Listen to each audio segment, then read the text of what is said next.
Hello friends, welcome to the अंदर video of the photosynthesis. इसके आगे की कहानी आज हम स्टार्ट करेंगे। लास्ट लेक्चर में हमने कुछ हिस्टोरिकल बैकग्राउंड्स देखे थे। आज हम वहीं से थोड़ा आगे से कंटिन्यू करेंगे। आज हम हिस्टोरिकल बैकग्राउंड की बात ना करके कुछ टर्म्स को समझने की कोशिश करेंगे। बेटा, आप सभी ने सुना होगा एक क्लोरोप्लास्ट नाम का एक ऑर्गेनेली होता है प्लांट्स के अंदर।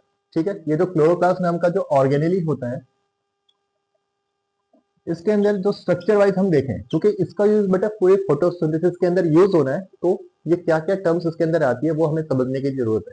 ठीक है, तो बेटा क्लोरोप्लास्ट एक ऐसी ऑर्गेनेली है सेल के अंदर जो डबल मेम्ब्रेन बाउंड होती है। बेटा, कितनी मेम्ब्रेन होती है इसमें? Double membrane. ठीक है, हमें हम इसके अंदर सभी चीजों को नहीं देखेंगे, कुछ चीजें हमने सेल बायो के अंदर देख ली थी, तो यहाँ पर हम लोग कुछ मोटी मोटी चीजों को देखने की कोशिश करेंगे। ठीक है, तो बेटा डबल मेम्ब्रेन बाउंड एक ऑर्गेनेली है और उसके अंदर एक फ्लूइड होता है जिसको हम बोलते हैं स्ट्रोमा। बेटा, ये जो स्ट्रोमा होती है, ये साइट होती है बेटा एक रिएक्शन की। पूरी फोटोसिंथेसिस को दो रिएक्शन में डिवाइड किया हुआ हमने, तो एक रिएक्शन इसके अंदर भी चलती है स्ट्रोमा के अंदर, जिसको हम बोलते हैं डार्क रिएक्शन। बेटा, क्या बोलते हैं? Dark reaction. आज डार्क रिएक्शन को भी समझेंगे कि क्या होती है। बेटा, थोड़ा सा हम इसको डिटेल में थोड़े आने वाले लेक्चर्स के अंदर देखने की कोशिश करेंगे। इसके अलावा इसके अंदर कुछ कॉइन्स लाइक स्ट्रक्चर पड़े होते हैं। बेटा, कॉइन्स लाइक स्ट्रक्चर इस तरीके से स्टैक फॉर्म में पड़े होते हैं, जिसमें एक सिंगल कॉइन को हम क्या बोलते हैं? बेटा, थाइलाकॉइड। ठीक है, थाइलाकॉइड। और ये थाइलाकॉइड का जो पूरा स्टैक बनता है, ये जो पूरा ढेर बनता है, इसी को हम क्या बोलते हैं? इसी को हम बोलते हैं बेटा ग्रेनम। तो ऐसे ही बहुत सारे ग्रेनम हमारे पूरे क्लोरोप्लास्ट के अंदर एम्बेडेड होते हैं। और बहुत सारे जब ग्रेनम होते हैं तो उसके प्लूरल टर्म को हम क्या बोलते हैं? ग्रेना। ठीक है, तो थोड़ा सा डिफरेंस होता है बेटा ग्रेना और ग्रेनम में। तो ग्रेना क्या है? एक प्लूरल टर्म है बेटा। ग्रेनम क्या है? सिंगुलर टर्म है।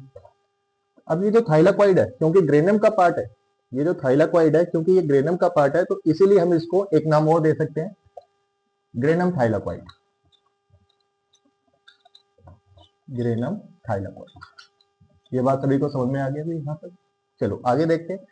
अब ये जो ग्रेनम्स होते हैं बेटा, ये भी आपस में इंटरकनेक्टेड होते हैं थ्रू द सम एक्सटेंशन होती है। किसी भी एक थाइलाकॉइड जो ग्रेनम का पार्ट है वो एक्सटेंड होके स्टोमा के अंदर वो किसी दूसरे ग्रेनम के साथ जाके टच हो जाती है, या बोले उसके साथ क्या होती है? कनेक्ट हो जाती है। तो ये जो कनेक्शन है, ये भी एक तरह का थाइलाकॉइड ही है, बट इसको हम सिर्फ थाइलाकॉइड ना बोल के, क्योंकि स्ट्रोमा के अंदर है, तो हम इसको स्ट्रोमल थाइलाकॉइड भी बोलते हैं। क्या बोलते हैं बच्चे इसको? Stromal thylakoid. ठीक है, इस स्ट्रोमल थाइलाकॉइड को सबसे पहले साइंटिस्ट ने डिस्कवर किया था जिनका नाम था फ्रेट। तो उनके नाम के बिहार पे इसको फ्रेट चैनल भी बोलते हैं बेटा। तो स्ट्रोमल थाइलाकॉइड का एक नाम और क्या है बेटा? Freight channel. Freight channel. इसके अलावा इसको एको नाम दे सकते हैं बेटा हम लोग। ठीक है, इसको हम एको नाम देते हैं। ये एक दिख रही है आपको पतली सी पाइप लाइक स्ट्रक्चर है जो स्ट्रोमा के अंदर है, और पाइप के लिए हम एक नाम देते हैं बेटा बायोलॉजी में के अंदर, लैमिना। तो हम इसी को एक नाम और दे सकते हैं, स्ट्रोमा लैमिली। क्या नाम इसके बेटा? Stroma lamellae. होप सो आप सभी को ये टर्म समझ में आई होगी। ठीक है, अब इसके अलावा बहुत दूसरी चीजें भी देखने को मिलती है, पर हमें सबको जानने की जरूरत नहीं है इस चैप्टर के अंदर। इस चैप्टर के अंदर जितना मैं आपको समझा रहा हूँ इतना सफिशियंट है। चलो आगे बात करते हैं बेटा। इसके अलावा ये जो थाइलाकॉइड्स होते हैं, इनमें जो स्पेस है, जो स्पेस दिख रही है आपको थाइलाकॉइड की मेम्ब्रेन के अंदर, इस स्पेस को बोलते हैं बेटा ल्यूमन। क्या नाम दिया था? ल्यूमन। ल्यूमन के अंदर भरा होता है वाटर। तो आपसे कोई पूछे थाइलाकॉइड के ल्यूमन में क्या होता है, तो आप सिंपल से एक वर्ड बोलोगे, सर वाटर भरा होता है। ठीक है, आगे बढ़ते हैं बच्चे। इसके अलावा ये थाइलाकॉइड की जो मेम्ब्रेन है, इस पे कुछ एंजाइम्स लगे होते हैं। कुछ एंजाइम्स लगे होते हैं बेटा।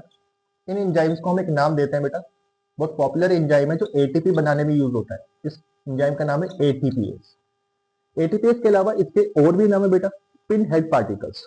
क्योंकि ये पिन हेड की तरह लग रहा है, बस सुई जो नहीं होती उसी तरह लग रहा है ना ये, तो ऐसे सुई की तरह लग रहा है, सुई है, सुई की नोब है ये। तो उस बिहार पे इसका एक और नाम है बेटा एफ नॉट, या बोले pin head particle. Pin head particle, particle like structure है बेटा।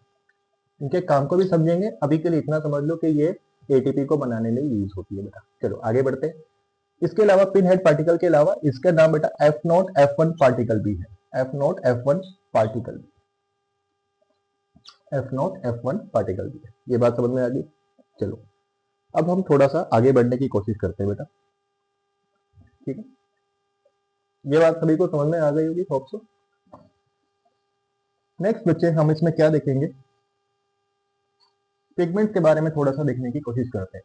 बेटा जो हम यहाँ पर फोटोसिंथेसिस पढ़ रहे हैं वो हायर प्लांट्स में पढ़ रहे हैं। अब जो हायर प्लांट्स होते हैं फोटोसिंथेसिस करने के लिए उनको लाइट को कैप्चर करना पड़ता है, और लाइट को कैप्चर करने के लिए उनको कुछ पिगमेंट्स की रिक्वायरमेंट होती है। तो वो जो पिगमेंट्स होते हैं बेटा हायर प्लांट्स के अंदर, देखो ए तो यूनिवर्सल पिगमेंट है। ए तो क्या है बेटा, क्लोरोफिल ए एक यूनिवर्सल पिगमेंट है, पर ए के अलावा हायर प्लांट्स में बी भी होता है। क्या होता है बच्चे, क्लोरोफिल बी। इसके अलावा कुछ कैरोटीनॉइड्स नाम के पिगमेंट्स भी देखने को मिलते हैं। कैरोटीनॉइड्स, कैरोटीनॉइड्स, ठीक, कैरोटीनॉइड्स पिगमेंट्स भी होते हैं, जिसके दो टाइप आपने सभी ने सुने होंगे, ज़ैंथोफिल, ज़ैंथोफिल और बेटा दूसरा कैरोटीन। ठीक है, सेल बायो के अंदर इसको हमने देखा होगा, ज़ैंथोफिल और कैरोटीन। अब ये जो पिगमेंट्स होते हैं बेटा ये अलग अलग नहीं होते, ये अपने ग्रुप में प्रेजेंट होते हैं, एक ऑर्गेनाइज ग्रुप के अंदर होते हैं। इन पिगमेंट्स के ऑर्गेनाइज ग्रुप को, इन पिगमेंट्स के ऑर्गेनाइज ग्रुप को बेटा हम एक नाम देते हैं, ऑर्गेनाइज ग्रुप को फोटोसिस्टम। क्या नाम देते हैं बेटा इसको, फोटोसिस्टम। ठीक है, ये जो फोटोसिस्टम होते हैं बस कुछ नहीं, पिगमेंट्स के ग्रुप को हमने नाम दे दिया, शॉर्ट में इसको हम बोलते हैं पीएस। क्या बोलते हैं बेटा इसको, पीएस। इस पीएस के दो टाइप बेटा हम देखेंगे, पीएस1 और पीएस2, पीएस1 और पीएस2। अब ये पीएस1 और पीएस2 जो होता है, ये जो पीएस1 और पीएस2 होता है, ये किस ब्याह पे नाम दिया गया, ये क्वेश्चन में नीट में पूछा जाता है बेटा। पीएस1 और पीएस2 इस ब्याह पे दिया नहीं जाता नाम कि पहले कौन काम करता है, बल्कि इस ब्याह पे दिया जाता है कि पहले कौन डिस्कवर हुआ था। मैंने क्या बोला, सीक्वेंस ऑफ डिस्कवरी के ब्याह पे नाम दिया गया, ना कि सीक्वेंस ऑफ वर्किंग के ब्याह पे नाम दिया गया। तो photosystem 1 of course first discover हुआ होगा, फोटोसिस्टम 2 बाद में डिस्कवर हुआ होगा, लेकिन जब ये दोनों मिलकर काम करते हैं तो हम देखेंगे पहले 2 अपना एक्टिवेट करता है खुद को, और फिर 1 अपने को एक्टिवेट करता है, जब मिलके काम करते हैं। ठीक है, चलिए होप सो आपको सब साउंड अच्छी आ रही है, कोई डिस्टर्बेंस तो नहीं हो रही साइड में। चलो फिर आगे बढ़ते हैं। तो पीएस1 और पीएस2 जो है, ठीक है, ये किस बिहाफ पे दिया गया, क्राइटेरिया क्या है, ये क्वेश्चन बन जाता है। क्राइटेरिया क्या है, sequence of discovery, sequence of discovery. बेटा नीट के पर्सपेक्टिव से ये क्वेश्चन बड़ा इंपॉर्टेंट है, ध्यान रखना। एक जो नाम दिया गया पीएस1 पीएस2, इस बिहाफ पे नहीं दिया गया कि पहले कौन काम करता है, बल्कि इस बिहाफ पे दिया गया पहले कौन अपना डिस्कवरी करता है, या बोले पहले किसकी डिस्कवरी हुई। बेटा एक क्वेश्चन और बनता है पीएस1 पीएस2 के ऊपर कि पीएस1 और पीएस2, पीएस1 और पीएस2 जो है इसमें से इनकी लोकेशंस क्या होती हैं, लोकेशंस पे क्वेश्चन बन जाता है, लोकेशंस। बेटा अभी अभी हमने क्लोरोप्लास्ट का स्ट्रक्चर देखा था, जिसमें थाइलाकोइड्स की एक अरेंजमेंट देखी थी, राइट, थाइलाकोइड्स की, जिसमें हमें कॉइन लाइक स्ट्रक्चर्स देखे थे, कनेक्शन करने वाला स्ट्रक्चर था बेटा। ठीक है, तो बेटा यहाँ पर जो थाइलाकोइड्स होते हैं, इसमें देख रहे हो आप, ये जो थाइलाकोइड्स हैं जितने भी ये टाइप के, इसमें कुछ एरिया ऐसा है जो थोड़ा सा बाहर की तरफ है, कुछ एरिया ऐसा जो थोड़ा सा दबा हुआ है। इस दबे वाले एरिया को बोलते हैं एम्बेडेड, या बोलते हैं इसको क्या बेटा, कि ये एक तरह से हिडन एरिया है, हिडन। ठीक है, हिडन एरिया। तो इस हिडन एरिया के अंदर हमेशा पीएस2 को रहना पसंद है। जो पीएस2 होता है वो हमसे छुप के रहना पसंद करता है बेटा हिडन एरिया में। तो पीएस2 की लोकेशन बेटा यहाँ पर होगी। तो हम इसको अगर वर्ड वाइज बोले तो कैसे बोलेंगे, पीएस2 की लोकेशन क्या होती है, appressed region, appressed region of the granum thylakoid. कौन से थाइलाकोइड बेटा, ग्रेनम थाइलाकोइड। तो हिडन की जगह हम क्या बोल सकते हैं, अप्रेस्ड। ये एनसीईआरटी में ये वर्ड लिखा हुआ है तो कंफ्यूज मत होना, अप्रेस्ड यानी छिपा हुआ एरिया। लेकिन जो अपना ये पीएस2 है इसको खुले में रहना पसंद है। अब ये खुल के कहाँ रहेगा, तो बेटा ये रहेगा अपना यहाँ पर, पीएस1 यहाँ देखने को मिलेगा, और यहाँ क्या बताया मैंने आपको अभी, पीएस2। और इसके अलावा खुला एरिया बेटा एक और है, स्टोमा लैमेले या फ्रैक्चर। तो पीएस1 यहाँ भी देखने को मिलता है। होप सो आप सबको ये बात समझ में आ गई होगी। चलो थोड़ा सा कॉन्सेप्ट और समझते हैं आज के लिए। तो बेटा नेक्स्ट हम देखेंगे, यहाँ तक किसी को दिक्कत हो बेटा आप कमेंट सेक्शन में बता सकते हैं मुझे। चलो आगे यहाँ से कंटिन्यू करते हैं।